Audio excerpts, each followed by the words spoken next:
Praise God, hallelujah, glory to God Most High. Welcome to this podcast, The Voice of Freedom in God, where Jesus Christ is the Lord of Lords and the King of Kings. Hallelujah, hallelujah. So praise the Lord, we are once again back and live at 7 o'clock, Monday night, December 30, 2024. Hallelujah. And soon to be 2025. That is exciting. And we are looking forward to the future that all the promises and prophecies will be fulfilled. Some will or has already been fulfilled. So many of them has been fulfilled. But the greatest one that we should look forward to, if we are still here, is the peace in Israel and the building of the third temple. So those are exciting moments. Those are still coming soon. We are excited. I'm praying that people are more focused on Jesus Christ than in anything else, especially New Year, especially more of Jesus and more fire for Jesus and more devotion and dedication for Jesus, so that when He returns, when He comes, He will find a people prepared for His coming. So that is very important. That is very important. So if we need to begin the new year with praying, with fasting, and crying, so that our lost loved ones, blind loved ones, deaf loved ones would really understand the urgency of salvation, so that we have done our best. We have done our best. Whether, like the Lord said, whether they listen or not, we who had been called, still need to do our best, whether they deserve it or not. In being faithful to reminding them, it is not the worldly life that matters, it's the heavenly life. So, we went back to our old soundtrack, since Christmas is already past. Welcome everyone. Welcome, welcome Brother Daryl Benedict. Welcome Salva. Welcome Manini. Welcome Masida. And welcome anyone and everyone who will be who has tuned in into this podcast in the past, in the present, and the future. May God bless you. May God continue to fill you with His Spirit and His fire. And we pray that we will continue to remain faithful in our thoughts, in our words, and in our deeds, so that our hearts will remain pure. So let us go ahead and pray. 7:05. Let us pray. Hallelujah. So that we can start with our topic that the Lord has given to us. Pray with me. Heavenly Father, we thank you so much for your grace, for your mercy, and most of all for your passionate love for us. We want to say thank you for your generosity, for giving us another life, new day, another chance. Lord, we thank you and we praise you for being patient with us, for allowing us to walk in the Spirit and not in the flesh. We thank you and we praise you for using this podcast to bring more souls, pure souls, who will be reunited with you, who are hungry for the truth. We ask that you would allow this podcast, Father God, to be used as a tool to bring people from darkness into the light, for the stubborn people to repent, for the people whose priority is in the flesh, that they would become in the Spirit. We thank you and we praise you, Lord, for those who are apathetic about their desire for you, and those who are indifferent towards you. We pray for the salvation of their souls, and we pray, Father God, that you would reveal your so much love and compassion for them. We pray that we will continue to remain honest and pure in our pursuit of our holiness, in Jesus Christ. We thank you and we praise you for giving us this grace to follow you for the rest of our lives. In Jesus' name we pray. Amen and amen. So praise God, praise the Lord. Welcome once again, all of you who are here on this podcast, especially Pastor Paa. And I apologize for every single person. But on behalf of the Lord, no matter what happened in this life, we will remain faithful to the gospel, whether we have plenty or we are empty. The same joy is expected of us from the Lord. So I really believe that the beginning of the year, this is just my opinion, is a very good moment to start fasting, praying, crying to God for a good direction of our walk in the Lord, so that we can arrive at His expectations of our lives.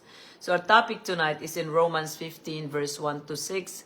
It's called bearing one another's burden, meaning helping and shouldering the burden of others. So that is where we are. So let us go ahead what Paul wants to share with us for this topic in Romans 15 verse 1 to 6. It says, I'm using in CV, we, verse 1. If you want, you could follow that in your own dialect or language if you like. Romans 15 verse 1 to 6. We who are strong in faith should help the weak with their weaknesses and not please only ourselves. Verse 2, let each of us please our neighbors for their good, to help them be stronger in their faith. Verse 3, even Jesus Christ did not live to please himself. It was as the scripture said, when people insulted you, it hurts me. Everything that was written in the past was written to teach us. The scriptures give us patience and encouragement so that we can have hope. Verse 5, may the patience and encouragement that come from God allow you to live in harmony with each other the way Christ Jesus wants. Verse 6, then you will all be joined together and you will give glory to God, the Father of our Lord Jesus Christ. So I end it there, verse 1 to 6. So it is important that we are not forgetting our God who is holy, is not forgetting our original purpose, why He saved us. So therefore we cannot forget our original confession when we profess before others during baptism that we died to ourselves, that we are now belonging to Jesus Christ. So it is very important and very significant that we are true to ourselves, to our words, especially when it comes to speaking to God Most High. Because we are only dust, and to dust we will return.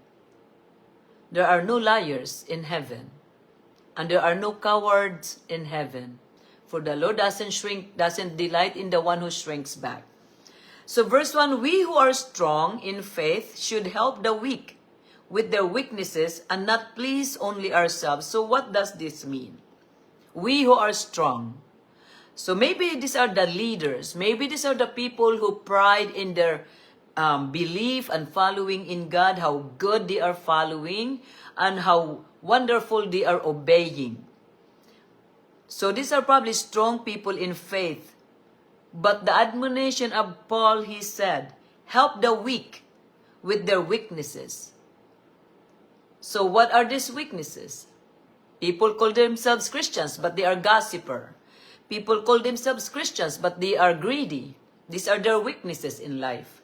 And it said that you and I, who are strong in faith, must admonish these people to not being greedy, not being liars, by helping them become strong in their faith. There is nothing else.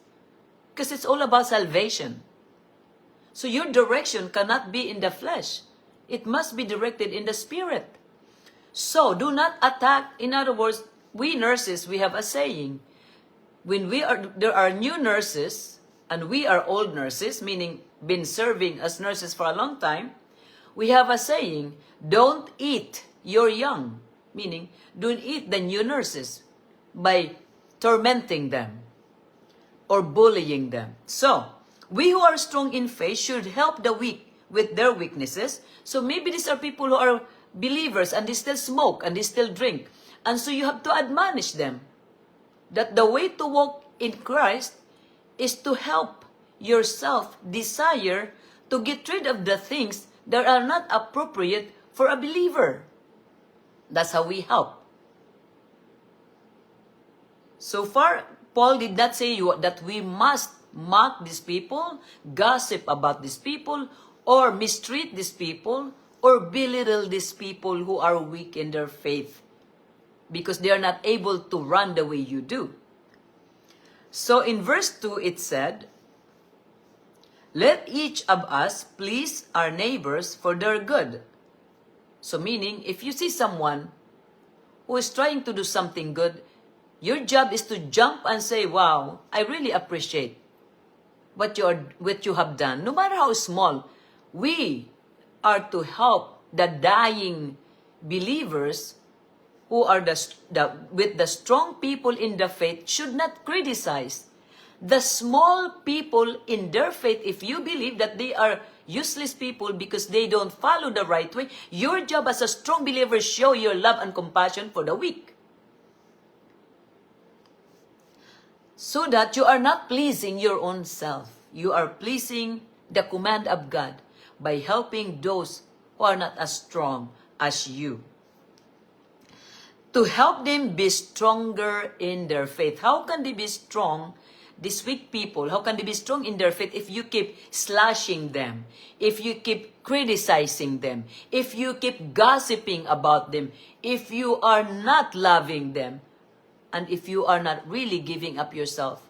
Be broken for the people who are difficult to serve, just like Jesus Christ.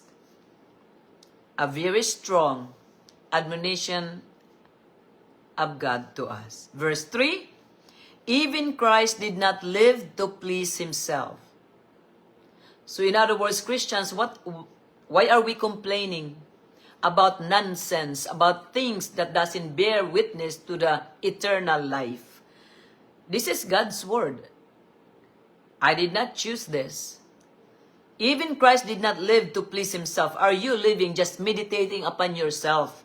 And instead of meditating on the kingdom of God and how we can run instead of crawling in the kingdom of God.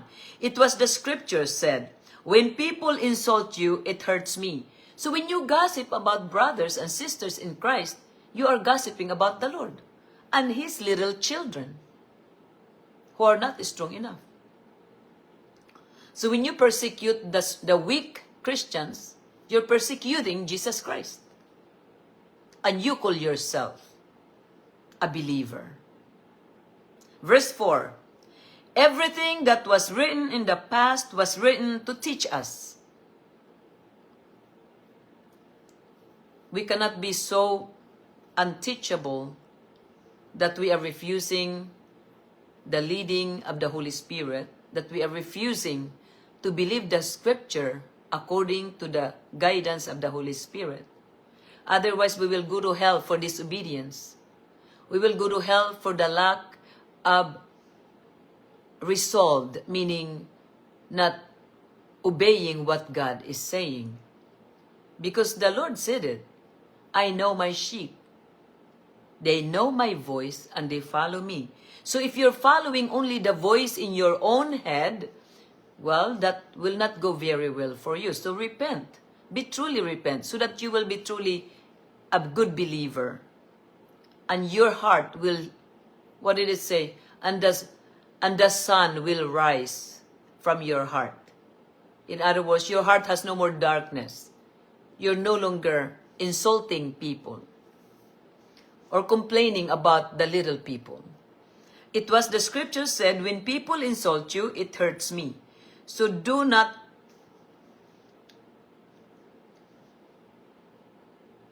be mean to other people just because they are not there. Because God hears you. When you are complaining, when you are gossiping, when you are discontent, instead of us obeying, God, what can we do? God, what can I do? Instead of fasting and praying and crying to God because we want things to do right, we sabotage our own walk. Then continue on verse 4. The scriptures gives us patience. Let's read this verse 4 one more time. Romans 15 verse 4. Everything that was written in the past was written to teach us. So if you are not paying attention to the holy word of God, no one is teaching you according to the will of Jesus Christ. The scriptures give us patience. It is only the Holy Scripture. If you believe it, if you truly believe it, it will sustain us by helping us to be patient with the weaknesses of others. The scriptures gives us patience and encouragement so that we can have hope. So if one believes the Holy Scripture and you're surrounded by people who does not follow God the way you want them to follow, and if you are not believing the hope and the promises of God, then you will be discouraged. You will be discouraged. You will be discouraged if you do not believe the words and the promises of God, because you're only meditating on your own voice in your head and what you want. So that is not good. That is not very good. The scripture gives us patience and encouragement so that we can have hope. Are you truly a true believer? Where do you get your strength? So that's why we desire people that when you're running out of steam, if you are an engine and you're running out of fuel, it's time to pray and fast and cry to God. Verse 5. Romans 15 verse 5. Our reading tonight is from Romans 15 verse 1 to 6. Romans 15 verse 5.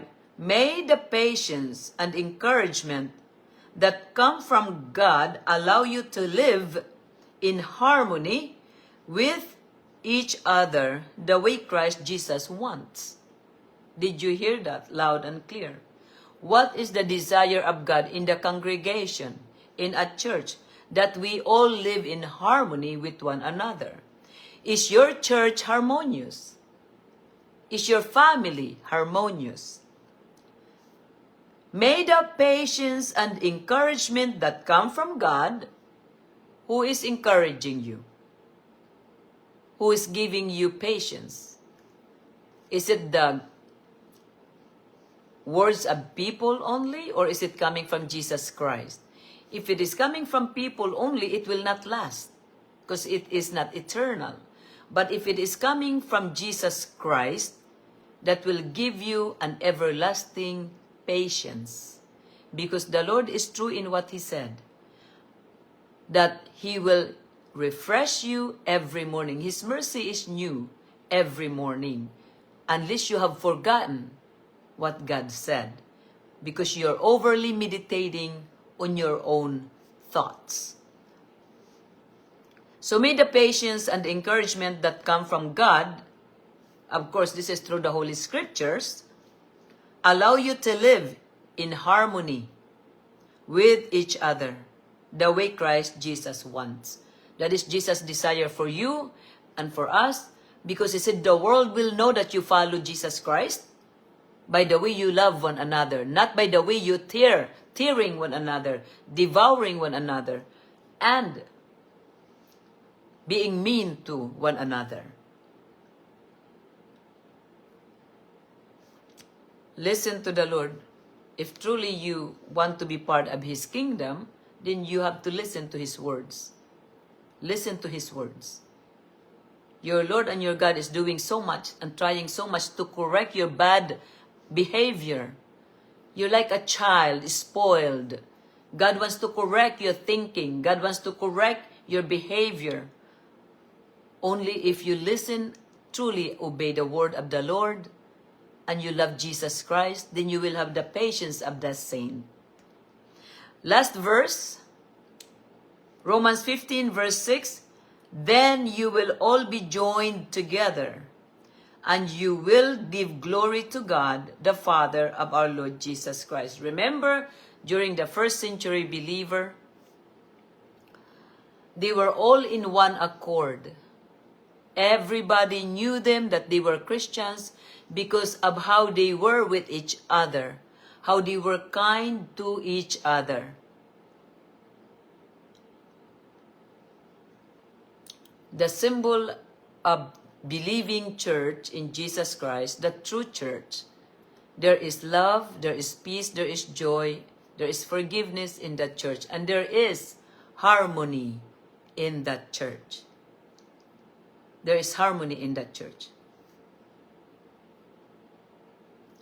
So the focus must be spiritual life. All your family in the Lord, we're all going through the same things.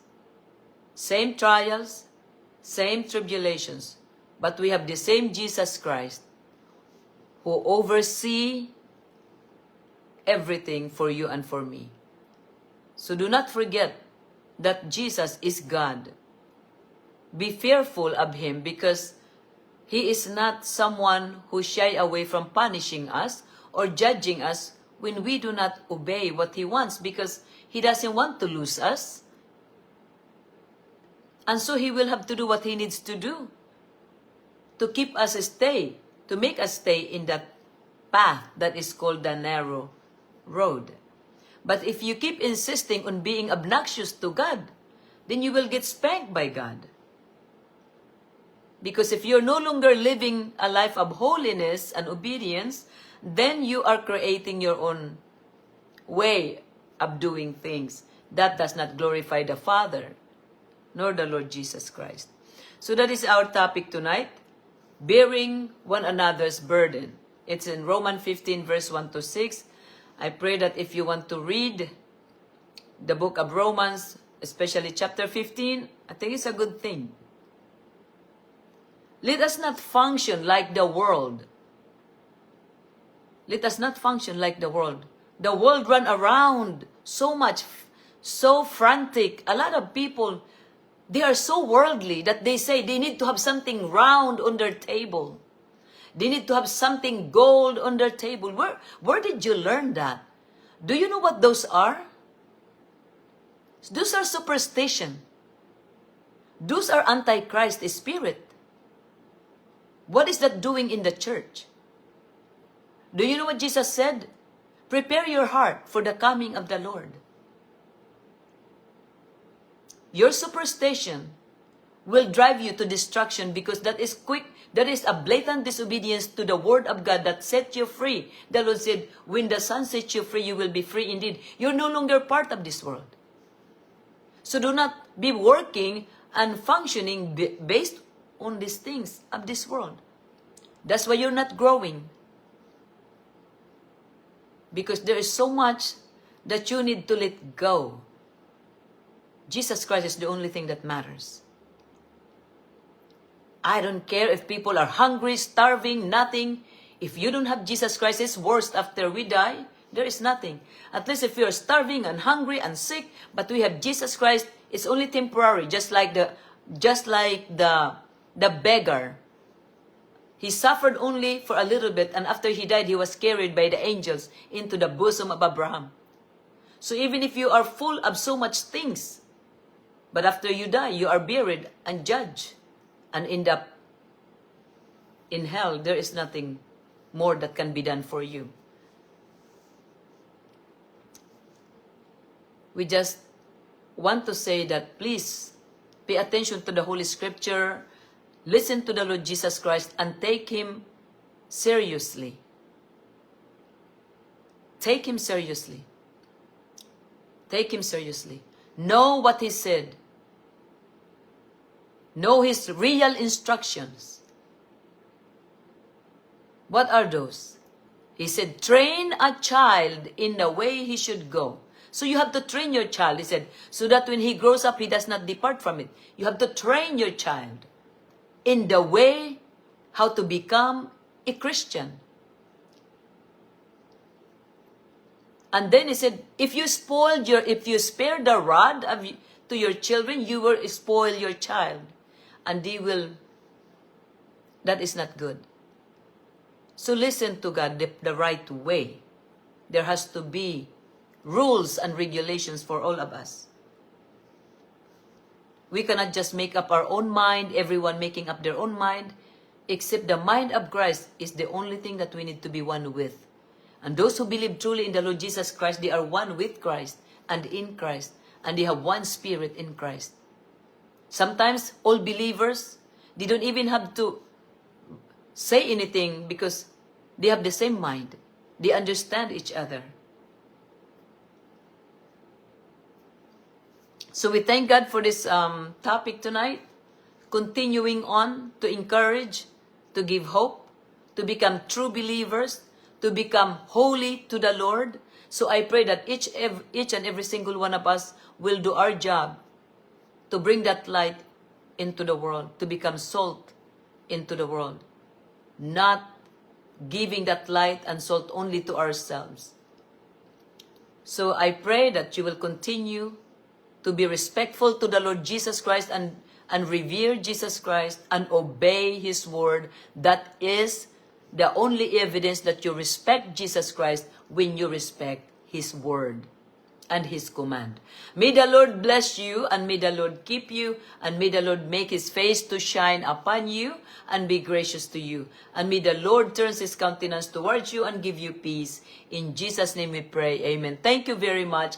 God bless all of you who are present tonight. I have to go to work, and I know that you are not here to be recognized, but you are here because the Holy Spirit guided you to be here. So know that your confidence is God, and He sees you, and He provides for you, and He is your strength. Thank you so much. We'll see you here next time, if not here in heaven. Remember, Jesus Christ truly does love you. God bless you.